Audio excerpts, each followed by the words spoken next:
So, in this segment, we're going to be talking about the UK plunging towards a supply chain crisis due to staff and transport disruption. So, we've already talked previously about how staffing in multiple sectors is causing problems in terms of agri-foods, production, etc. And so, what that means is that it causes a stock problem. That combined with the lack of HGV drivers further exacerbates that stock problem where you have a combination. Essentially, someone's played polymerization and created, made a twofold problem here. And, congratulations, the Conservative government, for hampering our recovery. Yes, the economic recovery is going well. However, we have fallen the most out of the G8 countries, which makes our recovery look better than it actually is. The one who falls furthest has the highest to rise, if that makes sense. So, Britain's economy has been plunged into a supply chain crisis, with major retailers' stock levels at their lowest since 1983 as a result of worker shortages and transport disruption caused by the Rona and Brexit. And so what that means is that if you don't have anything to sell, you won't make any money, and that causes further problems for the economy. Essentially, it's a negative spiral of the economy just constantly struggling because nothing to sell means no money made, which means staff reductions, which means there's less money in the system, which results in further problems in the economy.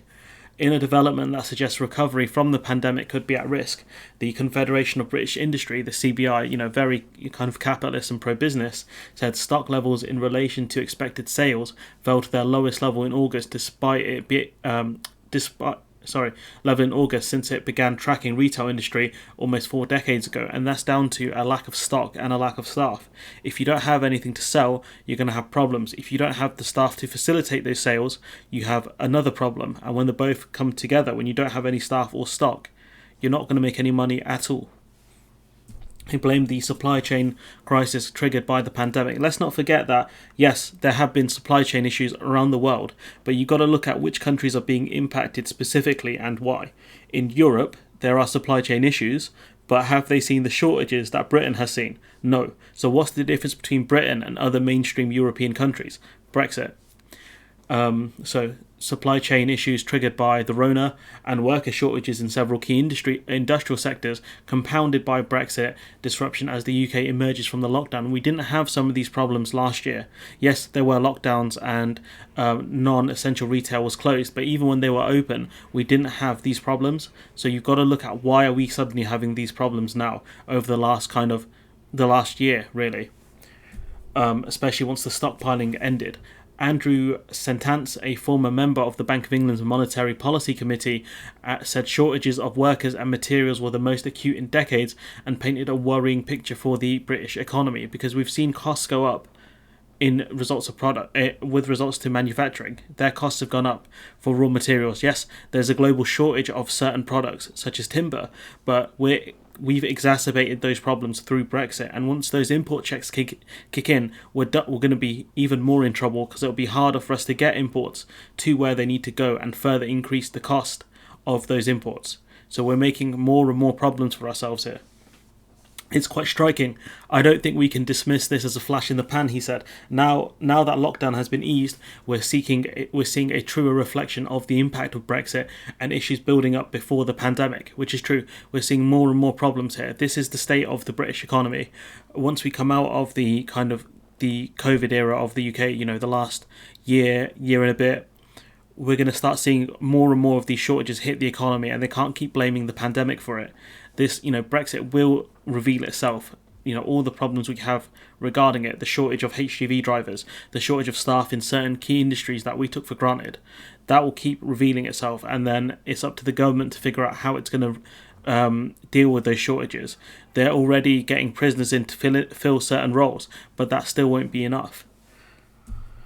We could see, going back to the article, we could see this persisting for longer than people expect. Skill shortages could go on for a few years. The impact of Brexit and our ability to attract workers from the EU is not going to go away quickly, and the process of training quite significantly disrupted by the pandemic when people were not working and furloughed. The issue of training is another problem. It can take many years to train people to the level you need them to be. That's time we don't have at the moment, especially as we're coming out of this. There has been a significant kind of sort of looked down. People within certain trades were looked down upon, and they weren't paid their due. And now that there's a shortage in those industries, without the ability to train more people to fill in these roles and to do the jobs that typically Brits didn't have the expertise to do or didn't want to do, those are the industries that will struggle most, mainly in food production and manufacturing. Those are the ones that will struggle a lot more. Employers are scrambling to hire workers. The recruitment site Indeed said the number of jobs offering joining bonuses has increased by 66%. The issue is that a lot of these same companies, they will offer bonuses on joining, but they won't offer actual living wages. That's another problem. So they'll get you through the door with a bonus, but you're stuck there because you still don't have a living wage. And that most of the increases had come since July as the economy reopened after lockdown. And, it's hospitality and manufacturing that are struggling the most because they don't pay workers a living wage. I've seen a tweet put out regarding Pret a Manger or manager, whatever they're called, where they want to pay managers, between £9 and £10 an hour. That's not enough for a manager. That's nothing.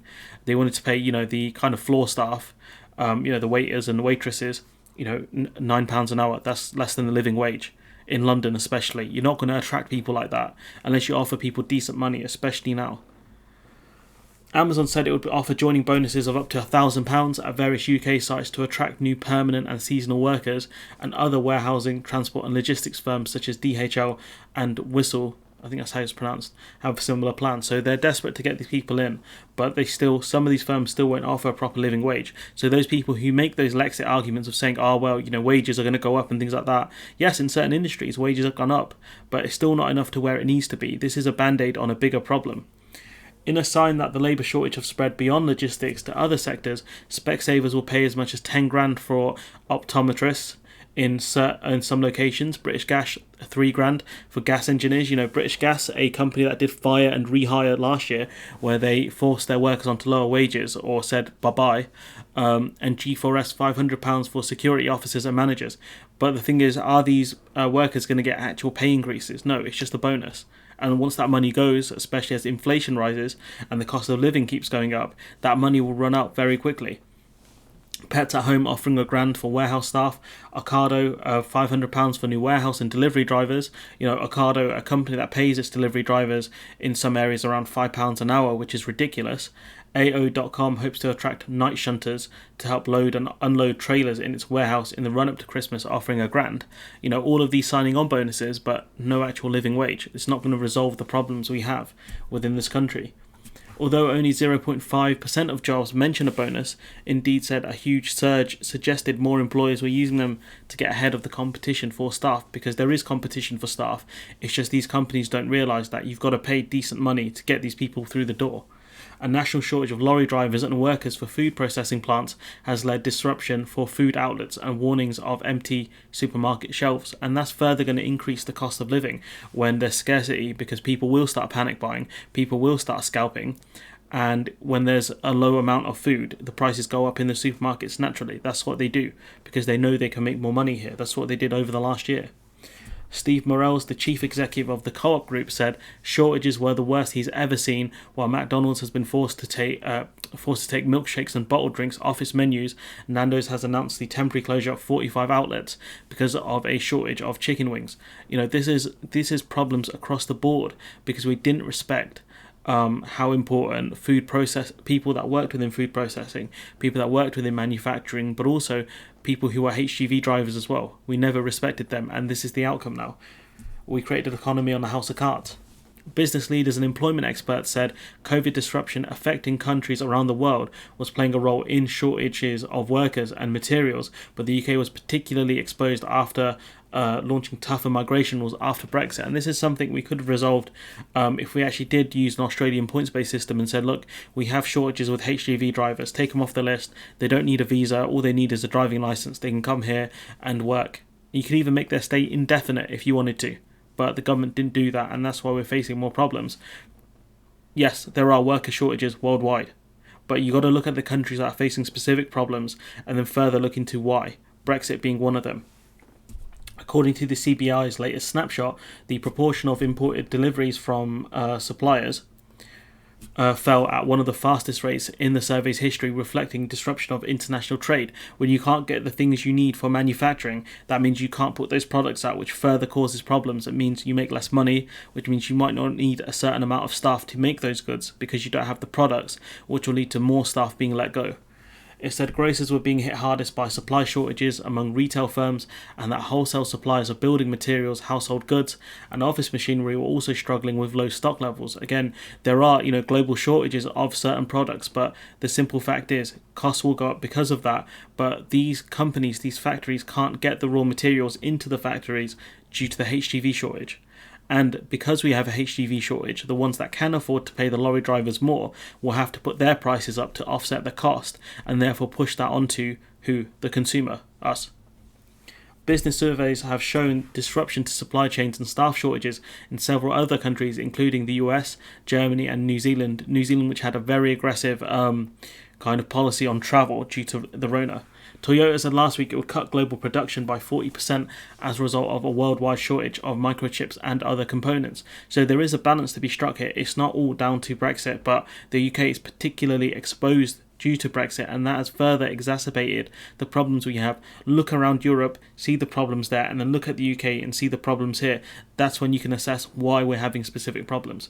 Andrew Kike, the director of the Provisional Trade Federation, which speaks for the dairy and pig meat industry, said there was no shortage of produce from UK farms, that gaps on shelves were instead as a result of staff shortages and difficulties in the supply chain. So here we can see that you have a problem of getting the pigs to the slaughterhouses, but also having the staff to process the slaughter of these animals. Now, which other European countries are facing those problems? Not many. And what that tells you is this wasn't a result of COVID. This was as a result of Brexit, because those staff that would typically do those jobs are not coming here. They're gone. And British people, we either don't have enough of those people to do those jobs, or simply the fact that most people don't want to do those jobs because they are grim, is a very difficult job to do, and it's very low pay. So what that means, you have a staff shortage. You cannot produce the amount of meat that you did before, which means there's a scarcity, and which means that prices again go up because there's a lack of product. Food is being produced on farms and in factories, but it's getting it to the consumer that's providing a challenge in lots of different ways. There's a lack of lorry drivers, warehouse staff, staff in distribution centre, staff in the supermarket to put it on the shelves. You have multiple choke points here that are all being hit at the same time thanks to the end of freedom of movement. And this is something where industry, yes, needs to put wages up in these sectors in order to help alleviate some of the problems. But there aren't enough people in Britain that want to do these jobs. That's the main problem here. That's why we relied on immigration from non-EU and EU citizens. But that no one's coming here anymore. That's what's happening right now. We don't have the numbers we had before, and that's causing a ton of shortages. Yes, wages can go up. A lot of industries are reluctant to do that because they know that they're going to get into essentially a wage war with each other to constantly keep pushing up salaries and wages, but also they'll be forced to put up prices. That's something they don't want to do, but they're going to have to do it because we are in a crisis right now. Our supply chains are really quite sophisticated. There are lots of different moving parts. It's quite like a watch mechanism. It works as long as all of those parts are there and acting normally in relation to each other. But if you take out one cog, then it throws the whole mechanism out, and particularly for fresh products, there is a timing issue, and that's the key problem here.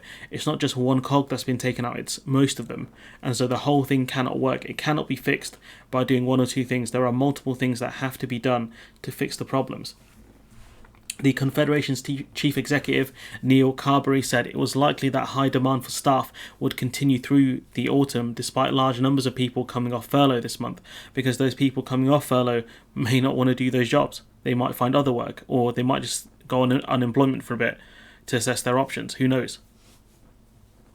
There will be particular pressures in logistics, food, manufacturing and hospitality as we gear up for Christmas and more people start going out, and hiring for this period has already started. But there's another article we'll talk about where supermarkets have already spoken about how difficult it is to just keep up with current demand, let alone stock up for Christmas, which again puts Christmas in the spotlight of a period where we're going to face more shortages. Good luck getting your turkey, people. So yeah, you can blame the pandemic all day long, but once those 2 million people come off furlough, what's going to happen then? Because unemployment will go up massively, and there's no guarantee these people will fill the jobs that are currently understaffed. Meat processing on the farms, in the lorries. There's no guarantee these people go on to do those jobs. And what that means is we still have those problems. The only difference is unemployment goes up more. Those people are off furlough, which means they're going to have less money to spend, which further causes problems for the economy. Anyways, look, I'm going to leave it there. Let me know what you think in the comments below. Like, comment, share, subscribe, and hopefully I'll see you in the next one.